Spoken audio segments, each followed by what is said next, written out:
हम अपनी कमर को धीरे धीरे ट्विस्ट करना शुरू करेंगे। मैं अपने दर्शकों से एक अनुरोध करना चाहता हूँ कि आप जब भी ये शो देखें, योग अभ्यास से जुड़ने का प्रयास करें, तो कृपया करके शो शुरू होने से पहले ही अपनी बॉडी को थोड़ा सा वार्म अप दे दें। ये आपके लिए बहुत हितकर होगा और मेरे लिए भी बहुत हितकर होगा, ताकि मैं आपको और ज़्यादा अच्छे अभ्यास अच्छे स्तर पर दे पाऊँ। आपसे अनुरोध है कि एटलीस्ट आप अपनी गर्दन के सूक्ष्म व्यायाम पहले से करें। मैं आपको ये बता देता हूँ कि आपको क्या क्या करने की जरूरत है। मुख्य मूल रूप से सरलता से अपनी गर्दन को राइट साइड पर ले जाएं, खींचें, 3 से 4 सेकंड होल्ड करें और फिर लेफ्ट साइड पर ले जाएं, खींचें, 3 से 4 सेकंड होल्ड करें। इसे आप कम से कम 10 बार दोहराएं और फिर ऊपर की तरफ ले जाएं, होल्ड करें, अच्छा सा खिंचाव रखें, कंधों को थोड़ा सा पीछे की तरफ खींचें, चेस्ट को खींचने दें, लंग्स में खिंचाव महसूस करें और इसे 10 से 15 सेकंड होल्ड करें। उसके बाद आप सेमी सर्कल्स का अभ्यास करें। यदि आप वयस्क हैं, यदि आपको सर्वाइकल डिसऑर्डर्स है, तो आप गर्दन को नीचे की तरफ नहीं ले जाएंगे, धीरे धीरे गर्दन को चलाएं। और यदि आपका बहुत ज़्यादा लिखा पढ़ी का काम ना हो, स्क्रीन यूज़ का काम ना हो, लैपटॉप यूज़ का काम ना हो, तो आप गर्दन को नीचे की तरफ भी लेकर जाएंगे। मैं जानता हूं आज के समय में हमारा स्क्रीन यूज़ इतना ज़्यादा बढ़ चुका है, यूथ के पास स्क्रीन यूज़ इतना बढ़ चुका है कि मानो वो स्क्रीन यूज़ ना हो, स्क्रीन अब्यूज़ हो। हम लोग 8-8 घंटे का जब स्क्रीन टाइम देते हैं तो उसकी वजह से ना सिर्फ सर्वाइकल रोग पैदा हो जाते हैं, बल्कि मानसिक रोग भी पैदा हो जाते हैं।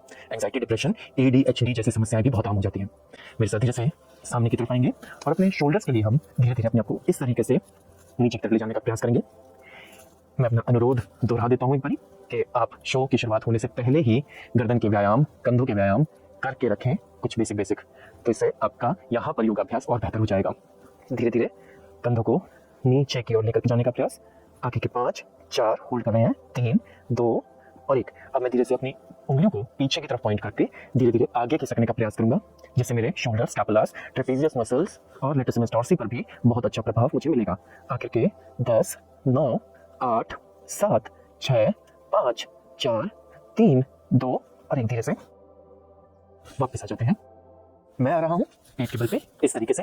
अब मैं अपने पैरों को चलाने का प्रयास करूंगा, 1, 2, जैसा हम कैट एंड काउ में और व्याघ्र आसन में करते हैं, पर हम इसको अभी सूक्ष्म स्तर पर धीरे धीरे कर रहे हैं। और फिर पैर चेंज करते हैं। हमने अपने पेल्विक जॉइंट को एक्टिवेट करना है और फिर मैं पैर को साइड वाइज भी उठाने का प्रयास करूंगा, अर्थात 1, 2, 3, 4, 5, 6, 7, 8, 9, 10 और फिर मैं इस तरीके से 1, 2, इससे मेरी थाइज स्ट्रेंथन होंगी, 3, 4, मेरे हाथों में भी बल बढ़ेगा, मेरे हाथ बलशाली बनेंगे, 4, 3, 2 और मैं थोड़ी सी जंपिंग का भी अभ्यास करना चाह रहा हूं, ताकि मेरे हाथों में बल बढ़े, मेरी कोर स्ट्रेंथ हो, मेरी थाइज भी वार्म अप हो। अर्थात कैसे? मैं यहाँ पर अपने हाथों को प्लेस करके 1, 2 अपने वजन को हाथों पे शिफ्ट करने का प्रयास कर रहा हूँ, 3, 4, 5, 6। इसमें मेरे घुटनों को कोई नुकसान नहीं होता, क्योंकि मेरी थाइज और मेरी लेग्स एक शॉक अब्सॉर्बर का काम करती हैं यहाँ पर। आगे के 5, 4, 3, 2 और 1। धीरे से मैं वापस आ जाता हूँ और अपने पैरों को पीछे की तरफ रख करके, वज्र आसन की तरफ पीछे की तरफ रख करके अपने कमर को आगे पीछे चलाने का प्रयास करूंगा, 1, 2, 3, 4, 5, 6। ध्यान देंगे कि आज के शो में हम मूलाधार चक्र पे ध्यान दे रहे हैं। मूलाधार चक्र को सही करने के बारे में, बैलेंस करने के बारे में बात करेंगे और मूलाधार को बैलेंस करने के लिए सबसे ज्यादा जरूरी होती है फिजिकल वर्कआउट।